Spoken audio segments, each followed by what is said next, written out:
Registry কৰি লোৱাৰ লগে লগে আপোনালোকে চৰকাৰৰ পৰা সাৰ কিনিব পাৰিব। ফাৰ্মাৰ ৰেজিষ্ট্ৰেশ্যন কৰি লোৱাৰ লগে লগে আপুনি PM কিষাণৰ সম্ভাৱনা আছিলে দাম সেইসমূহ আকৌ এতিয়া বৃদ্ধি পাব। LPGক লৈ চৰকাৰে কিছুমান গুৰুত্বপূৰ্ণ তেওঁলোকে যোৱাকালি জাননীও জাৰি কৰিছিলে যে আগৰ নিচিনাকৈ LPG পাব বুলি কৈছিল। বিধানসভা নিৰ্বাচনৰ পূৰ্বে আছিল বিনামূলীয়া আৰু 5 জুলাইৰ পৰা মাচুল দি প্ৰৱেশ কৰিব লাগিব মহানগৰীৰ সতী ৰাধিকা শান্তি উদ্যানত। ভূমিকম্পৰ প্ৰবল জোকাৰণি অনুভূত কৰা হৈছে। গতিকে এতিয়া এনেকুৱা হৈছে যে ক'ত কেতিয়া ভূমিকম্প আহিছে কোনো গম নাপায়। গতিকে ইয়াৰ পৰা জনা গ'ল যে যিবিলাক বস্তু আপোনালোকে এই যে ফেষ্টিভেলত কেতিয়াবা বস্তুসমূহ আপুনি কম দামত পাই যায় বা কেতিয়াবা আপোনালোকক চেলৰ নামত অদ্ভুত ধৰণৰ এটা প্ৰাইজত দি দিয়ে, যিটো দোকানত 100 টকা সেইটো আপোনাক অনলাইনত 20 টকাত দি দিয়ে। জুলাই মাহৰ পৰা আপোনালোকৰ আধাৰ কাৰ্ডটোৰ লগত জড়িত এটা কাম আপোনালোকক UIDAI এতিয়া কৰি ল'বলৈ কৈছে। ডিজিটেল আছাম 2.0 চেনেলটোৰ ৰাতিপুৱাৰ এটা নতুন ভিডিঅ'লৈ আপোনালোক সকলোকে পুনৰবাৰ স্বাগতম জনাইছোঁ। অন্য দিনাৰ নিচিনাকৈ আজিও আপোনালোকৰ কাৰণে বহুত কেইটা গুৰুত্বপূৰ্ণ খবৰ একেলগতে এই ভিডিঅ'টোত লৈ আনিছোঁ। গতিকে হাতত চাহ একাপ লৈ লওক আৰু ভিডিঅ'টো সম্পূৰ্ণৰূপে প্ৰথমৰ পৰা শেষলৈকে চাওক যাতে প্ৰত্যেকটো গুৰুত্বপূৰ্ণ ইনফৰমেশ্যন আপোনালোকে লাভ কৰিব পাৰে। ভিডিঅ'টো যদি চাই আপোনালোকৰ ভাল লাগে ভিডিঅ'টোত লাইক এটা কৰিব। চেনেলটোলৈ যদি প্ৰথম আহিছিলে ছাবস্ক্ৰাইব কৰিব এনেকুৱা ধৰণৰ ইনফৰ্মেটিভ ভিডিঅ' ৰেগুলাৰ চাবৰ কাৰণে।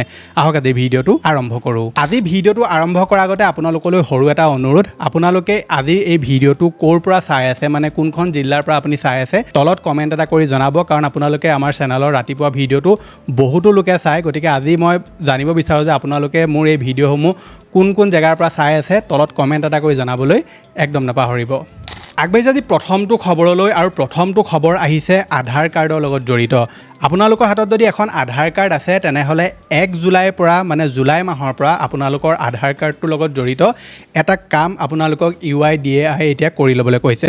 আমাৰ সকলোৰে আধাৰ কাৰ্ডৰ লগত মোবাইল নম্বৰ লিংক হৈ আছে। আপোনালোকে যদি আপোনাৰ আধাৰ কাৰ্ডটোৰ লগত যিটো মোবাইল নম্বৰ লিংক কৰি থৈছে সেই মোবাইল নম্বৰটো যদি আপুনি এতিয়া ইউজ নকৰে বা সেইটো যদি ডিএক্টিভেট হৈ গ'ল তেনেকুৱা ক্ষেত্ৰত সোনকালে আপুনি আপোনাৰ মোবাইল নম্বৰটো আপডেট কৰি ল'ব, নকৰিলে আপোনাৰ নিজৰে পিছত সমস্যা হ'ব। কিন্তু UIDAI এতিয়া কৈছে যে আপোনালোকে যিটো ইমেইল ID আপোনালোকৰ আছে সেইটো আধাৰ কাৰ্ডৰ লগত এতিয়া আপুনি লিংক কৰিব লাগিব। বহুতো লোকে নিজৰ ইমেইল IDটো আধাৰ কাৰ্ড বনাওঁতে দিছিলে, কিন্তু সেই ইমেইল IDটো তেওঁলোকে ইউজ নকৰে বা কিছুমানৰ পাছৱৰ্ড নাই, কিছুমানে নতুন মোবাইল ল'লে ইমেইল IDও হেৰুৱাই দিলে। গতিকে আপোনালোকৰ যিটো আধাৰ কাৰ্ড আছে সেই আধাৰ কাৰ্ডটোত এতিয়া মোবাইলৰ নম্বৰটো যেনেকৈ লিংক কৰি থকাটো প্ৰয়োজনীয় ঠিক তেনেদৰে আপোনালোকৰ ইমেইল IDও লিংক কৰি থোৱাটো এতিয়া প্ৰয়োজনীয় বুলি UIDAI কৈছে। গতিকে সেই ইমেইল IDটো যদি আপুনি লিংক কৰি থয় তেতিয়া কি হ'ব, আপোনালোকৰ এতিয়া ধৰি লওক আধাৰ কাৰ্ডটো যদি কোনোবাই ইউজ কৰিব বিচাৰে বা OTP পঠিয়ায় তেনেহ'লে ডাইৰেক্টলি আপোনাৰ মোবাইল নম্বৰলৈ আহে, কিন্তু আপোনালোকৰ আধাৰৰ লগত জড়িত কি কাম কৰিলে, কিবা আপডেট কৰিলে নেকি বা আধাৰটো ক'ত ইউজ হৈছে এই সকলোবিলাক ডিটেইলছ আপোনালোকৰ ইমেইল IDটোলৈ আহে। গতিকে আপোনাৰ ইমেইল IDটো যদি লিংক নাই তেনেহ'লে জুলাই মাহৰ পৰা আপোনালোকক UIDAI আপোনাৰ আধাৰ কাৰ্ডটোৰ লগত ইমেইল IDটো ফ্ৰীতে লিংক কৰিবৰ কাৰণে সুবিধা কৰি দিব। আগতে 75 ৰুপিজ আপুনি পে'মেণ্ট কৰিবলগীয়া হৈছিলে, কিন্তু জুলাই মাহৰ পৰা আপোনালোকে উইদাউট এনি ফি আপোনালোকে আধাৰ কাৰ্ডৰ লগত ইমেইল ID লিংক কৰিব পাৰিব। আৰু আপোনালোকে সেইটো আধাৰ কাৰ্ডৰ যিটো এপ্লিকেশ্যন আছে সেইটো থ্ৰু দিয়ে কৰিব পাৰিব। তেওঁলোকে ৱেবছাইটত লিংক কৰিব পৰা সুবিধা এতিয়ালৈকে কৰি দিয়া নাই। গতিকে জুলাই মাহত যদি কৰি দিয়ে তেনেহ'লে মই নিশ্চয় আপোনালোকৰ কাৰণে এটা ভিডিঅ' লৈ আনিম যে কেনেকৈ আপোনালোকে লিংক কৰিব লাগে। বাকী ৱেবছাইটত নিদিলেও এপ্লিকেশ্যনৰ থ্ৰু দি কেনেকৈ লিংক কৰিব লাগে মই তাৰ ওপৰতো আপোনালোকৰ কাৰণে ভিডিঅ' লৈ আনিম, সেইটো চাই আপুনি ঘৰতে নিজে লিংক কৰি ল'ব পাৰিব। পিছৰটো খবৰলৈ, ইণ্ডিয়ান আৰ্মিৰ তৰফৰ পৰা এটা নতুন হেণ্ডেল বনোৱা হ'ব যিটোৰ নাম হৈছে মিথ বাষ্টাৰ XX। এই হেণ্ডেলটো আপোনালোকৰ এনেকুৱা হ'ব যিটোত তেওঁলোকে ফেক্ট চেক কৰিব, যেনে PIB ফেক্ট চেক আছে তেনেদৰে এতিয়া ইণ্ডিয়ান আৰ্মিৰো নিজৰ এটা ফেক্ট চেক হেণ্ডেল হ'ব, য'ত তেওঁলোকে ইণ্ডিয়ান আৰ্মিৰ ওপৰত যিবিলাক ধৰি লওক কেতিয়াবা কিছুমান তথ্য আহে যিবিলাক ভুৱা বুলি প্ৰমাণিত হয়, বোলে ইণ্ডিয়ান আৰ্মিয়ে আজি আমুকত এটেক কৰি দিলে বা ইণ্ডিয়ান আৰ্মিৰ আমুকটো বস্তু চেঞ্জ হৈ গ'ল, এনেকুৱা ধৰণৰ কিছুমান তথ্য কেতিয়াবা আমি ফেচবুকতে হওক বা হোৱাটছআপতে হওক আমি এই তথ্যবিলাক পাই থাকোঁ যিবিলাক পিছত ভুৱা প্ৰমাণিত হয়। গতিকে এতিয়াৰ পৰা ধৰি লওক কিবা যদি তথ্য আপোনালোকে পায় সেই তথ্যটো ভুৱা নে ৰিয়েল আপুনি ধৰিব নোৱাৰে, তেনেকুৱা ক্ষেত্ৰত ইণ্ডিয়ান আৰ্মিৰ যিটো হেণ্ডেল হ'ব সেই হেণ্ডেলটোৱে আপোনালোকক চেক কৰি দিব। বা কিবা যদি ভুৱা তথ্য ইণ্ডিয়ান আৰ্মিৰ ওপৰত যদি বহুত বেছিকৈ চাৰ্কুলেট হৈ আছে তেনেহ'লে সেই তথ্যসমূহ তেওঁলোকে তাত ফেক্ট চেক কৰি মেলি ক'ব যে এই যিটো তথ্য আপোনালোকে পাই আছে সেইটো ৰিয়েল হয় নে ফেক হয়। গতিকে এইটো এটা বহুত বেছি প্ৰয়োজনীয় বস্তু আছিলে যিটো তেওঁলোকে আনিছে। PIB ফেক্ট চেক আগৰে পৰা আমাৰ ভাৰতত আছে, যিটোত কি হয় আপোনালোকে দেশৰ যিকোনো ক্ষেত্ৰত যদি কিবা ফেক্ট চেক কৰিবলগীয়া হয় বা কিবা যদি ভুৱা খবৰ বিয়পি থাকে তেনেকুৱা ক্ষেত্ৰত PIB ফেক্ট চেকে সেই বস্তুসমূহৰ ফেক্ট চেক কৰে। ঠিক সেইদৰে এতিয়া ইণ্ডিয়ান আৰ্মিৰ যিটো হেণ্ডেল সেইটো তেওঁলোকৰ ওপৰত যদি কিবা ভুৱা তথ্য বা কিবা তথ্য যদি চাৰ্কুলেট হৈ আছে সেইটো ৰিয়েল নে ফেক তেওঁলোকে আপোনালোকক কৈ দিব। আগবাঢ়ি যোৱা পিছৰটো খবৰলৈ, NEET UG পৰীক্ষা যিটো অনুষ্ঠিত হৈছিলে 21 জুন তাৰিখে, সেই পৰীক্ষাৰ এতিয়া যি আনচাৰ শ্বীট এভেইলেবল হৈ গ'ল। আৰু লগতে চৰকাৰে কৈছে যে অহা বাৰৰ পৰা যি NEET পৰীক্ষা অনুষ্ঠিত হ'ব সেই NEET পৰীক্ষা সম্পূৰ্ণ এতিয়া CBT মোডত অনুষ্ঠিত হ'ব মানে কম্পিউটাৰ বেছ টেষ্ট এতিয়া অনুষ্ঠিত হ'ব এতিয়া যেনেকৈ পৰীক্ষা হ'ল সেই পৰীক্ষা তেনেকৈ নহয় আৰু তেওঁলোকে ডাইৰেক্টলি এতিয়া কম্পিউটাৰ বেছ ছিষ্টেমত তেওঁলোকে যিটো পৰীক্ষা সেইটো পাতিব বুলি কৈছে গতিকে আপোনালোকৰ যদি কোনোবাই নিট পৰীক্ষা দিছিলে তেনেহ'লে আনচাৰ কি এতিয়া এভেইলেবল হৈ গৈছে ডাউনলোড কৰি তেওঁলোকে আনচাৰ কিসমূহ চাব পাৰিব আগবাঢ়িছে পিছৰটো খবৰলৈ খবৰটো আহিছে অসম চৰকাৰৰ লগত জড়িত বাজেট দাখিলৰ আগে 30 জুনত অসম চৰকাৰে পুনৰ ল'ব 1000 কোটি টকাৰ ঋণ বন্ধকত থৈ ৰাজ্য চৰকাৰে গ্ৰহণ কৰিব এই ঋণ 2024-25 বিত্তীয় বৰ্ষত অসম চৰকাৰৰ ঋণৰ পৰিমাণ 1,72,000ৰ পৰা 770.07 কোটি টকালৈ এতিয়া বৃদ্ধি পালে ঋণৰ পৰিমাণ গতিকে অসম চৰকাৰে 30 জুনৰ আগে আকৌ এতিয়া 1000 কোটি টকাৰ ঋণ ল'ব বুলি কৈছে গতিকে তেওঁলোকে আহিবলগীয়া সময়ত এতিয়া আঁচনি পইচা দিব বা অন্য তেওঁলোকে বহুতো কাম কৰিব গতিকে তাৰ কাৰণে এতিয়া তেওঁলোকে আকৌ ঋণ ল'ব বুলি কৈছে আগবাঢ়িছে পিছৰটো খবৰলৈ বৰ্তমান সময়ত আমি সকলোবিলাক বস্তুৱে ঘৰত অৰ্ডাৰ দিব পৰা ব্যৱস্থা হৈ গ'ল আপুনি ফ্লিপকাৰ্ট এমেজন ব্লিংকিট জমেটো এইবিলাকৰ থ্ৰু দি আপুনি খোৱা বস্তুৰ পৰা আৰম্ভ কৰি ইলেক্ট্ৰনিক্সৰ পৰা আৰম্ভ কৰি কাপোৰ কানি চুলিত ঘঁহা তেল পাউডাৰ সকলোবিলাক বস্তু আপুনি অনলাইনতে অৰ্ডাৰ কৰিব পাৰে ব্লিংকিটো আহি গ'ল য'ত আপোনালোকে যিকোনো ধৰণৰ বস্তু খোৱা বস্তু অৰ্ডাৰ কৰিব পাৰে বা শাক পাচলি হওক বা যিকোনো ধৰণৰ বস্তু আপুনি অৰ্ডাৰ কৰিব পাৰে জমেটোত আপুনি খোৱা বস্তু অৰ্ডাৰ কৰিব পাৰে গতিকে এতিয়া এটা খবৰ আহিছে যে দেশত নতুন নজিৰ স্থাপন কৰিলে মেঘালয়ৰ খাচী প্ৰাবত্য স্বায়ত্তশাসিত জিলা পৰিষদে মেঘালয়ৰ 4000 ক্ষুদ্ৰ আৰু থলুৱা ব্যৱসায়ীৰ অৰ্থনৈতিক ভৱিষ্যত সুৰক্ষিত কৰিবলৈ ব্লিংকিটক নিদিলে অনুজ্ঞাপত্ৰ এপ আধাৰিত খাদ্য সামগ্ৰী যোগান ধৰা সংস্থাৰ প্ৰৱেশে মেঘালয়ৰ সহস্ৰাধিক গেলামালৰ খিলঞ্জীয়া দোকানীৰ সংস্থাপন কাঢ়ি লোৱাৰ আশংকাত এই সিদ্ধান্ত গ্ৰহণ কৰিছে গতিকে এইটো কিমানেই এটা ভাল সিদ্ধান্ত আপুনি নিজে ভাবি চাওক এই অনলাইন যেতিয়া ধৰি লওক বস্তুসমূহ আহি গ'ল ব্লিংকিটে হওক বা যিকোনো ধৰণৰ যিবিলাক প্লেটফৰ্ম আহিলে এই প্লেটফৰ্মবিলাক অহাৰ পাছৰে পৰা কি হ'ল যিমানবিলাক দোকানী আছে এই দোকানীবিলাক দিনক দিনে ধ্বংস হৈ গৈ আছে মানে তেওঁলোকৰ বেপাৰ একদমেই নাইকিয়া হৈ গৈছে বহুতে কয় যে বেপাৰ যুগৰ লগত চলিব লাগিব কিন্তু সকলোৱে ধৰি লওক আপোনাৰ অনলাইনত তেওঁলোকে সকলোবিলাক কাম কৰিব নোৱাৰে এতিয়া এজন ব্যক্তি আজি 20 বছৰৰ পৰা দোকান দি আছে তেওঁ বয়স এতিয়া 50-60 বছৰ হ'লেই সেই সময়ত তেওঁ গৈ আকৌ অনলাইনত সোমাবগৈ মানে প্ৰচেছখিনি বহুত লেন্থি হৈ যায় আৰু ইমান বস্তু তেওঁলোকে চিন্তা কৰিব পৰা শক্তিও নাথাকে গতিকে এই সময়তে মেঘালয়ৰ এই যিখন স্বায়ত্তশাসিত পৰিষদে যিটো সিদ্ধান্ত লৈছে এইটো এটা সবতকৈ ভাল সিদ্ধান্ত তেওঁলোকে লৈছে আৰু এটা কথা কি আপোনালোক বহুতে ভাবে যে এই অনলাইনত যিবিলাক আমি বস্তু সস্তাত পাই থাকোঁ এই বস্তুবিলাক আপোনালোকে ভাবে যে বহুত ভাল বস্তু ইণ্ডিয়া টুডে এটা তেওঁলোকে ষ্টিং অপাৰেশ্যন কৰিছিলে তাত কি ধৰা পৰিলে মই আপোনাক কৈ দিছোঁ শুনক তেওঁলোকে কিছুমান ষ্ট'ৰত গৈ মেলি কিছুমান বস্তু তেওঁলোকে চেক কৰিলে বা কিছুমান তেওঁলোকৰ মানুহৰ লগত মানে ধৰি লওক গোপনীয়ভাৱে কথা পাতিলে তাৰ পৰা জনা গ'ল যে যিবিলাক বস্তু আপোনালোকে এই যে ফেষ্টিভেলত কেতিয়াবা বস্তুসমূহ আপুনি কম দামত পাই যায় বা কেতিয়াবা আপোনালোকক চেলৰ নামত অদ্ভুত ধৰণৰ এটা প্ৰাইজত দি দিয়ে যিটো দোকানত 100 টকা সেইটো আপোনাক অনলাইনত 20 টকাত দি দিয়ে গতিকে সেই ধৰণৰ প্ৰডাক্টবিলাকৰে কিছুমান এনেকুৱা প্ৰডাক্ট থাকে যিবিলাকৰ এক্সপায়াৰী ডেট তেওঁলোকে কৈছে যে বহুত আগতে পাৰ হৈ যায় নতুন এক্সপায়াৰী ডেট তাত লিখি মেলি তেওঁলোকে সেই প্ৰডাক্টসমূহ চেল কৰে বিশেষকৈ যিবিলাক ধৰি লওক ক্ৰীম জাতীয় দ্ৰব্য বা ধৰি লওক মুখত ঘঁহা বস্তু মানে প্ৰায় ধৰি লওক কিছুমান এনেকুৱা বস্তু থাকে যিবিলাকৰ ধৰি লওক এক্সপায়াৰী ডেট শেষ হোৱাৰ পিছত তেওঁলোকে সেইসমূহ মানুহক ইউজ কৰিবৰ কাৰণে আকৌ অনলাইনত দি দিয়ে আৰু মানুহে কম দামত দেখি সেইটো কিনি লয় কিন্তু আপুনি দোকানী এজনৰ পৰা যদি বস্তু লয় তেওঁলোকে এইটো জালিয়াতি নকৰে ক'ৰবাত হাজাৰৰ ভিতৰত এজনে কৰিব পাৰে কিন্তু কেতিয়াও তেওঁলোকে এইটো জালিয়াতি নকৰে যিটো বস্তু এক্সপায়াৰ হৈ গ'ল সেইটো তেওঁলোকে পেলাই দিয়ে বা কোম্পানীক ঘূৰাই দিয়ে কিন্তু তেওঁলোকে কেতিয়াও কাষ্টমাৰক চেল নকৰে কাৰণ তেওঁলোকে কাষ্টমাৰৰ যিটো ভৰসা সেইটো সদায় লৈ থয় কিন্তু এই যিবিলাক অনলাইন প্লেটফৰ্ম যিবিলাকৰ পৰা আপুনি চকু মুদি যিকোনো বস্তু লৈ লয় সেইবিলাক কিছুমান বস্তু এনেকুৱা পঠিয়াই দিয়ে যিবিলাকৰ এক্সপায়াৰী ডেট অলৰেডি গুচি গ'ল তাৰ পৰা সেই বস্তুটো আহে এইবিলাক আপোনালোকে কেতিয়াবা খোৱা বস্তুটো পাব পাৰে মুখত ঘঁহা বস্তুটো পাব পাৰে ইলেক্ট্ৰনিক্স বস্তুটো পাব পাৰে সেইকাৰণে অনলাইনৰ পৰা সকলোবিলাক বস্তু নিকিনিব যেতিয়া অনলাইনত বস্তু এটা কিনে আপুনি চাব যে অফলাইনত সেই বস্তুটোৰ দাম কিমান যদি অফলাইনত ধৰি লওক 100-200 টকা এটা বেছি তেনেহ'লে অফলাইনৰ পৰাই কিনি ল'ব তাততো আপোনাৰ কোনো প্ৰব্লেম নহয় ঘৰৰ ওচৰৰ দোকানজনৰ পৰা কিনিব আপোনাৰ চহৰৰ দোকানজনৰ পৰা কিনিব তেতিয়া কি হ'ব অনলাইনতো আপোনাৰ কাম হৈ থাকিব অফলাইনতো কাম হৈ থাকিব কিন্তু সব বস্তু যদি আপুনি অনলাইনত কিনিবলৈ যায় তেনেহ'লে এটা সময়ত এনেকুৱা হ'ব যে এই যে সৰু সুৰা দোকানী বা যিবিলাক অফলাইন দোকানী হয় তেওঁলোকে চাটাৰ বন্ধ কৰি দিব আৰু এতিয়া যিটো বস্তু অনলাইনত আপোনাক 100 টকাত দি আছে সেইটো 1000 টকাত অনলাইনত বিকিব তেতিয়া আপুনি ল'ব লগত এক্সট্ৰা ফিজো লগাই দিব তেতিয়া মজাটো ওলাই যাব আগবাঢ়িছে পিছৰটো খবৰলৈ খবৰটো আহিছে ভেনিজুৱেলাৰ পৰা ভেনিজুৱেলাত যি ভূমিকম্প হৈছিলে য'ত বহুতো লোকৰ মৃত্যু হৈছে বুলি খবৰ পোহৰলৈ আহিছে তেনেকুৱাতে আৰু এটা খবৰ আহিছে যে ভেনিজুৱেলাত যোৱাকালি পুনৰ ভূমিকম্পৰ জোকাৰণি অনুভৱ কৰা হয় ৰিক্টাৰ স্কেলত ভূমিকম্পৰ প্ৰাবল্য আছিল 4.9 পূৰ্বে দুটাকৈ অহা ভয়ংকৰ ভূমিকম্পত 920লৈ বৃদ্ধি হ'ল নিহতৰ সংখ্যা দেশখনত বৰ্তমানো অব্যাহত আছে সন্ধানহীন লোকৰ বাবে উদ্ধাৰ অভিযান গতিকে ভেনিজুৱেলাত যিটো ভয়ংকৰ ভূমিকম্প হ'ল সেইটোত এতিয়ালৈকে 920জন মানুহৰ মৃত্যু হৈছে আৰু লগতে বহুতো হাজাৰ হাজাৰ লোক এতিয়াও সোমাই পৰি আছে বহুতো লোকৰ মৃত্যু হৈ গৈছে, বহুতো লোক ধৰি লওক জীৱিত আছে কিন্তু তেওঁলোকক বিচাৰি উলিয়াব পৰা নাই। গতিকে ভেনিজুৱেলাৰ বৰ্তমান অৱস্থা একদম বেয়া হৈ গৈছে আৰু গোটেই দেশখনৰ অৱস্থা শেষ হৈ গৈছে। আৰু আমাৰ ভাৰতবৰ্ষকে ধৰি বহুতবিলাক দেশে এতিয়া সহায়ৰ হাত আগবঢ়াইছে। ধৰি লওক কিছুমান মানুহ পঠিয়াইছে, তেওঁলোকে চিকিৎসক পঠিয়াইছে, খোৱা বস্তু পঠিয়াইছে, দৰৱ পাতি পঠিয়াইছে। গতিকে সেই সময়তে আমাৰ চুবুৰীয়া ৰাষ্ট্ৰ পাকিস্তানতো এতিয়া আকৌ ভূমিকম্পৰ প্ৰবল জোকাৰণি অনুভূত কৰা হৈছে। গতিকে এতিয়া এনেকুৱা হৈছে যে ক'ত কেতিয়া ভূমিকম্প আহি যায় কোনেও গম নাপায়। গতিকে এতিয়াতো কিবা ভয় লগা নিচিনাই হৈছে, মানে যে ভূমিকম্প কাইলৈ ক'ত আহি যাব, কি আহি যাব একো ঠিক নাই। আৰু হঠাৎ 39 ছেকেণ্ডৰ এটা ভূমিকম্পই এখন দেশৰ কিমান ক্ষতি কৰি দিলে আপুনি নিজে ভাবি চাওক। গতিকে কেতিয়া ক'ত কি হৈ যায় মানুহে একো ক'ব নোৱাৰে। যে পিছৰটো খবৰলৈ, খবৰটো শুনি কেনেকুৱা লাগিলে আপুনি তলত কমেণ্ট এটা কৰি জনাব।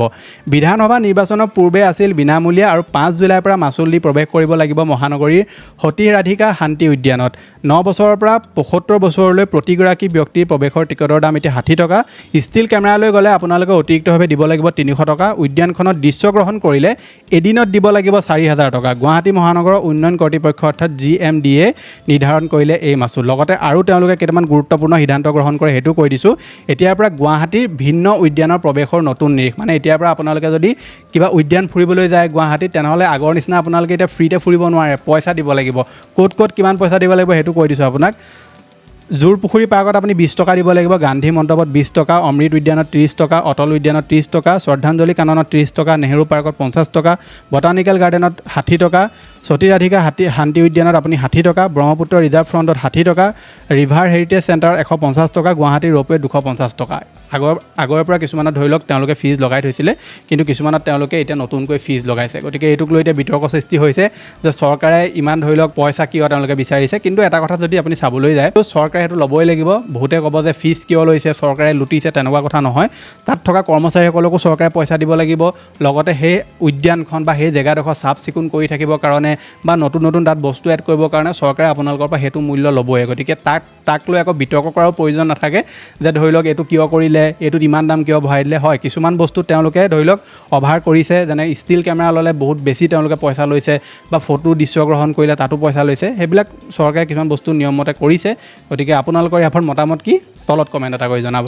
আগবাঢ়িছে পিছৰটো খবৰলৈ। ভাৰত আৰু আয়াৰলেণ্ডৰ মাজত অনুষ্ঠিত হোৱা শুকুৰবাৰৰ যিখন মেচ T20 মেচখনত, সেই মেচখনত আয়াৰলেণ্ডে ভাৰতক 34 ৰানত হৰাই দিয়ে। আয়াৰলেণ্ডে 182 ৰানৰ টাৰ্গেট দিছিল আৰু ভাৰত 148 ৰানতে অল আউট হৈ যায়। গতিকে ক্ৰিকেটৰ ইতিহাসত যিকোনো ফৰ্মেটত আয়াৰলেণ্ডে প্ৰথমবাৰ ভাৰতক হৰুৱাইছে। আৰু দ্বিতীয়খন T20 মেচ খুবমত ভাৰত আৰু আয়াৰলেণ্ডৰ মাজত সেইখন খুবমত আজি অনুষ্ঠিত হ'ব। আগবাঢ়িছে পিছৰটো খবৰলৈ। ভাৰতীয় ৰেলৱেৰ তৰফৰ পৰা এটা গুৰুত্বপূৰ্ণ খবৰ আহিছে যে এতিয়াৰ পৰা আপোনালোকৰ যদি ৰেলৱেত ধৰি লওক কিবা পাৰ্চেল আহিছে বা পঠিয়াইছে, সেই পাৰ্চেলটো ক'ত পালেহি, জেগা পাইছেহি নে নাই পোৱা, সকলোবিলাক আপুনি পাৰ্চেল নম্বৰ বা যিটো আপোনাৰ PNR নম্বৰ সেইটো দিয়ে আপোনালোকে এপৰ থ্ৰু দি চেক কৰিব পাৰিব বুলি কৈছে। মানে আগৰ নিচিনাকৈ আপুনি আকৌ ৰেলৱে ষ্টেচনত গৈ চেক কৰিব নালাগে। ডাইৰেক্টলি আপুনি ঘৰতে বহি পাৰ্চেলটো কিমান দূৰ পালেহি বা আহিছে নে নাই অহা সকলো বস্তু আপোনালোকে চেক কৰিব পাৰিব বুলি কৈছে। আগবাঢ়িছে পিছৰটো খবৰলৈ। খবৰটো আহিছে ইৰাণ আমেৰিকাৰ যুদ্ধৰ তৰফৰ পৰা।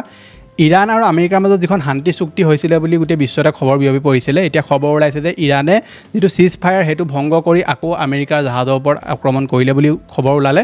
তাৰপিছত আমেৰিকাই গৈ আকৌ ইৰাণৰ ওপৰত আক্ৰমণ কৰি দিলে, মানে ইৰাণৰ জাহাজৰ ওপৰত আক্ৰমণ কৰিলে। আৰু যিখন চিজ ফায়াৰ চুক্তি আছিলে সেইখন সম্পূৰ্ণৰূপে এতিয়া খেলি মেলি হৈ গ'ল। লগতে পেট্ৰল ডিজেলৰ যি দাম কমিছিলে, অলমষ্ট $72 বেৰেলৰ দাম, মানে $72 পাৰ বেৰেলৰ দাম কমি গৈছিলে। কিন্তু সেই দাম কমাৰ পাছত আকৌ এতিয়া যুদ্ধ হ'ব বুলি খবৰ ওলাইছে, বা শান্তি চুক্তি ভংগ হৈ যোৱাৰ পিছত সেই তেলৰ দামৰ পৰিমাণ আকৌ বৃদ্ধি হোৱাৰ সম্ভাৱনা আছে। কিন্তু ভাৰতবৰ্ষত তেলৰ দামৰ পৰিমাণ এতিয়ালৈকে একো কম হোৱা নাই। বেলেগ দেশত কমি গৈছে কিন্তু ভাৰতত কম হোৱা নাই। খবৰ মতে যিবিলাক কোম্পানী আছে তেওঁলোকে আগৰ যিবিলাক লছ, সেই লছবিলাক এতিয়া উঠাবৰ কাৰণে তেওঁলোকে হেনো পেট্ৰলৰ বা ডিজেলৰ যিসমূহ দাম আছে সেইবিলাক কম কৰা নাই বুলি খবৰ পোহৰলৈ আহিছে। গতিকে এতিয়া যদি আকৌ যুদ্ধ ষ্টাৰ্ট হৈ যায় তেনেহ'লে যিসমূহ কমাৰ সম্ভাৱনা আছিলে দাম, সেইসমূহ আকৌ এতিয়া বৃদ্ধি পাব। LPGক লৈ চৰকাৰে কিছুমান গুৰুত্বপূৰ্ণ তেওঁলোকে যোৱাকালি জাননীও জাৰি কৰিছিলে যে আগৰ নিচিনাকৈ LPG পাব বুলি কৈছিলে। গতিকে সেইসমূহ যে আগৰ নিচিনাকৈ আকৌ পাব বা তেওঁলোকে এই যিটো নিয়ম সেইটো বাহাল ৰাখিব পাৰিব বা নোৱাৰে, সেইটো আমি আহিবলগীয়া কেইদিনমানৰ ভিতৰতহে জানিব পাৰিম। আগবাঢ়িছে পিছৰটো খবৰলৈ। খবৰটো আহিছে মহাৰাষ্ট্ৰৰ পৰা। ডাবল ইঞ্জিন চৰকাৰৰ মাধমাৰ কৃষক আৰু শ্ৰমিকৰ ওপৰত মহাৰাষ্ট্ৰত এবছৰত 6669গৰাকী কৃষকৰ চৰমপন্থা লোৱাসকলৰ মাজত 77গৰাকী মহিলাও আছে। চৰকাৰী পৰিসংখ্যা অনুসৰি ইয়াৰ ফলত বীমা কোম্পানীৰ লাভ হ'ল 55,425 কোটি টকাৰ। গতিকে আমাৰ ভাৰতবৰ্ষৰ কৃষকৰ যিটো অৱস্থা সেইটো সকলোৱে জানে যে মহাৰাষ্ট্ৰত এবছৰতে 6000+ কৃষকে চৰমপন্থা হাতত লৈছে। গতিকে ভাবি চাওক, এখন ৰাজ্যত যদি এবছৰত ৬,০০০ কৃষকে যদি চৰমপন্থা হাতত লয় তেনেহ'লে কেনেকুৱা এটা ভয়ংকৰ খবৰ। কিন্তু এইবিলাকৰ ওপৰত মাত মাতিবলৈ কোনো নাই। মাত মাতিব কোনে? মিডিয়াই। কিন্তু মিডিয়াই কি কৰি আছে আপোনালোকে জানে, আৰু তলত কমেণ্ট এটা কৰি জনাই দিয়ক যে মিডিয়াই কি কৰি আছে বৰ্তমান। পিছে পিছৰটো খবৰলৈ, অসমত এতিয়া ভুৱা চিকিৎসকৰ একদম তাণ্ডৱ চলি আছে। মুখ্যমন্ত্ৰী হিমন্ত বিশ্ব শৰ্মা ডাঙৰীয়াই তেওঁ ফেচবুক পেজত এটা তেওঁ পোষ্ট দিলে, যিটো লিখা আছে যে ভুৱা চিকিৎসকৰ বিৰুদ্ধে এতিয়া তীব্ৰতৰ হৈছে অভিযান। 59টা গোচৰ পঞ্জীয়ন কৰা হৈছে আৰু 62জন ভুৱা চিকিৎসকক বৰ্তমানলৈকে আটক কৰিছে বুলি কৈছে। গতিকে অসমৰ এতিয়া অলিয়ে গলিয়ে মানে য'তে ত'তে ভুৱা চিকিৎসকৰ আকৌ তাণ্ডৱ আৰম্ভ হৈছে। গতিকে আপোনালোকে যদি চিকিৎসক এজনৰ ওচৰলৈ যায়, যধে মধে চিকিৎসা নকৰিব। মানুহ কিছুমান আছে যে তেওঁলোকে সস্তা পালে বুলিয়ে দৌৰে বা ওচৰত পালে বুলিয়ে দৌৰে, কেতিয়াও নকৰিব। প্ৰথমে তেওঁৰ বিষয়ে জানিব ভালদৰে যে তেওঁ ভাল হয় নে নহয়, বেলেগ কাক ট্ৰিটমেণ্ট কৰিছিলে, কি কৰিছিলে, তাৰ পৰা আপোনালোকে সেই ডক্টৰজনৰ ওচৰলৈ যাব। কাৰণ ভুৱা চিকিৎসকৰ বৰ্তমান তাণ্ডৱ চলিছে। ক'ত কেতিয়া কোন ডক্টৰৰ পালাত আপুনি পৰি যায়, কি দৰৱ আপোনাক দি দিয়ে আপুনি নিজেও গম নাপাব, আৰু পিছত সমস্যাত আপুনি পৰিব লাগিব। গতিকে অসম চৰকাৰে এতিয়া অভিযান চলাই আছে আৰু বহুত কেইজন ভুৱা চিকিৎসকক এতিয়া তেওঁলোকে এৰেষ্ট কৰিছে বুলি খবৰ আহিছে। আগবাঢ়িছে পিছৰটো খবৰলৈ। খবৰটো আহিছে লোকসেৱা আয়োগৰ পৰীক্ষাক লৈ। স্বচ্ছ নিযুক্তিৰ নতুন দিগন্তৰ স্পৰ্শৰ দিশে ধাৱমান অসম লোকসেৱা আয়োগে এতিয়াৰ পৰা ডিজিলকাৰৰ জৰিয়তে পৰীক্ষা কৰিব পাৰিব প্ৰাৰ্থীৰ তথ্য। সম্পূৰ্ণৰূপে শেষ হ'ব প্ৰমাণপত্ৰ জালিয়াতি আৰু ভুৱা পৰিচয় পত্ৰ ব্যৱহাৰৰ আশংকা। অধিক দ্ৰুত হ'ব কাগজবিহীন নথি পৰীক্ষণ প্ৰক্ৰিয়া। হ্ৰাস পাব আইনী জটিলতাৰ সম্ভাৱনা। নিশ্চিত হ'ব প্ৰাৰ্থীৰ সুবিধা আৰু সহজলভ্যতা। গতিকে চৰকাৰে কৈছে যে তেওঁলোকে এতিয়া ডিজিলকাৰৰ থ্ৰুদি মানে অসম লোকসেৱা আয়োগে এতিয়াৰ পৰা ডিজিলকাৰৰ জৰিয়তে পৰীক্ষা কৰিব পাৰিব প্ৰাৰ্থীসমূহৰ তথ্য।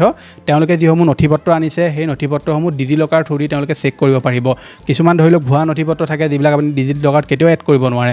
গতিকে এতিয়াৰ পৰা সকলোবিলাক ধৰা পৰি যাব। কোনোবাই কিবা জালিয়াতি কৰিছে, কিবা কৰিছে, এইবিলাক বস্তু ওলাই পৰিব আৰু লগতে যিসমূহ জটিলতা সেই জটিলতাসমূহ এতিয়া কম হ'ব বুলি কৈছে। গতিকে এটা ভাল পদক্ষেপ চৰকাৰে লৈছে, যিটোৰ ফলত ছাত্ৰ ছাত্ৰী যুৱক যুৱতীসকলৰ কাৰণে বহুতেই সুবিধা হ'ব। পিছৰটো খবৰলৈ, খবৰটো আহিছে কৃষকসকলৰ কাৰণে। চৰকাৰে কৈছে যে ৰাজ্যৰ ক্ষুদ্ৰ চাহ খেতিয়কৰ বাবে মুখ্যমন্ত্ৰীয়ে এতিয়া দিলে ভাল খবৰ। শুকুৰবাৰৰ দিনটোত অসমৰ লক্ষাধিক ক্ষুদ্ৰ চাহ খেতিয়কৰ বাবে এক ঐতিহাসিক মাইলৰ খুঁটি হিচাপে চিহ্নিত হৈ ৰ'ব। এতিয়াৰ পৰা চাহ আৰু প্লাণ্টেশ্যন শ্ৰেণীৰ ভূমিও অন্তৰ্ভুক্ত হ'ল ফাৰ্মাৰ ৰেজিষ্ট্ৰি পৰ্টেলত।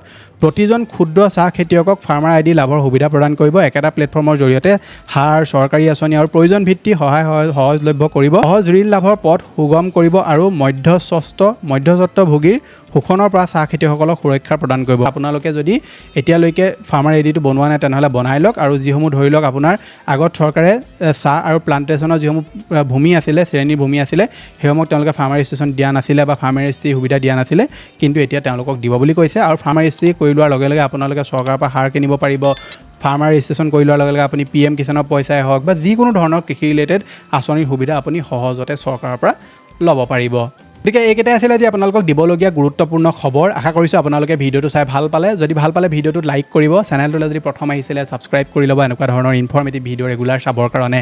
মই লগ পাম এটা অন্য ভিডিঅ'ত। আজিলৈ ধন্যবাদ।